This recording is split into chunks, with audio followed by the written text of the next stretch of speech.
Hi everyone, and if you want to know how to fix something went wrong error on X, you've come to the right place. So as you can see, my X is fine, and how to fix it? First of all, go to your Play Store and make sure that X is updated. So go to search, find X, and make sure that it says open and not updated. If it says updated, click on update and update your X. Also, you can just uninstall X and reinstall it, but if you don't want to do it, here's another way how to solve your problem.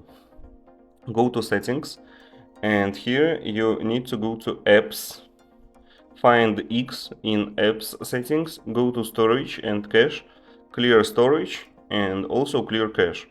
Once you've done that, the problem should be fixed and your X will working fine.